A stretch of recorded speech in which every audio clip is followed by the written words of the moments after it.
To understand the relationship between Israel and Saudi Arabia, you first need to know how Saudi Arabia became a country. Exactly 100 years ago is a good place to begin a brief analysis of this region, for it was in 1916 that the British and French, along with Russian backing, signed the Sykes-Picot Agreement during World War I. This agreement anticipated the collapse, and therefore it secretly divided up the Middle East in order to design a region post-Ottoman Empire. In 1917, the year following the agreement, the Zionists had gained sufficient influence and control over the British government to get it to issue the Balfour Declaration, which promised Jews a homeland in Palestine.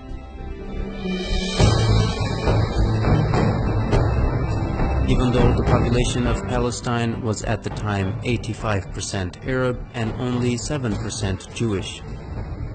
The defeat of the Ottoman Empire by British imperialism in World War I left three distinct authorities in the Arabian Peninsula. In the west, the Sharif of Hijaz; in the north, Ibn Rashid of Hayl; and in the east, Amir bin Saud of Najd with his religiously fanatical followers, the Wahhabis. Britain got the most help from the Sharif of Hijaz, who led the Arab revolt against the Ottomans and helped the British defeat them.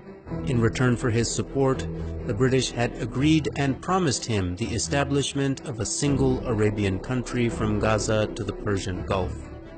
After the war, however, Britain did not keep its promises. Instead, it drew up the Sykes-Picot Agreement and issued the Balfour Declaration. The Sharif was discontent with this betrayal and told the British that he would never sell out Palestine to the Empire's Balfour Declaration. He would never allow the establishment of a Zionist state in Palestine or accept the new random borders drawn across Arabia by British and French imperialists. At this point, T.E. Lawrence, famously known as Lawrence of Arabia, was dispatched to bribe the Sharif and buy his support. When this didn't work, T.E. Lawrence turned to threats, which were also echoed by the colonial secretary Winston Churchill.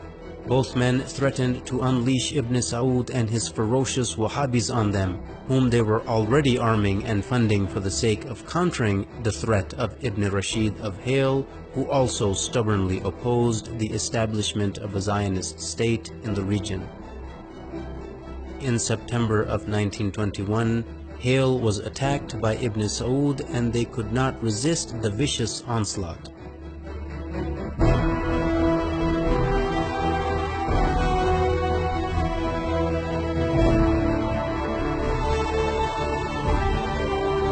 They officially surrendered in November of 1921. Hayl had dissolved into a colony of the Sultanate of Najd. By March 1924, the British realized that Sharif Hussein would not back down, so they unleashed Ibn Saud and his armies on the Hijazi territory as well. Within weeks, the forces of Ibn Saud and his Wahhabi followers began to administer what the British Foreign Secretary Lord Curzon called the final kick to Sharif Hussein and ruthlessly attacked Hijazi territory.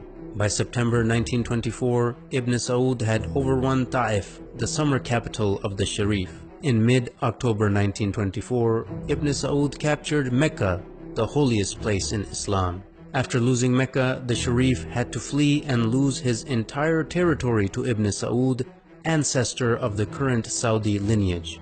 In January 1925, Ibn Saud had begun his siege of Jeddah, and the city finally surrendered in December 1925, bringing an end to over 1,000 years of caliphate rule which had begun after the demise of Prophet Muhammad.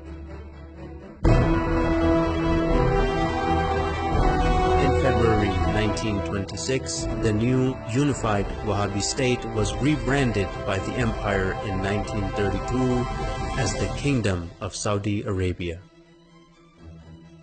As you can see, right from the start, the man who, as a matter of principle, opposed a Zionist state in Palestine was kicked out of his own land, yet the man who was willing to allow a Zionist state to be created was paid off handsomely and given an entire new country to exploit and dominate.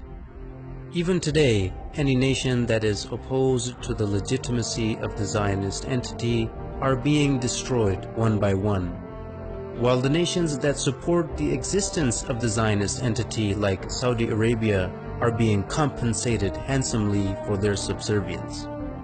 Are there any similarities between the Wahhabi and Zionist ideologies, who seem to be completely opposite, but both the creations of the British Empire? Stay tuned to find out.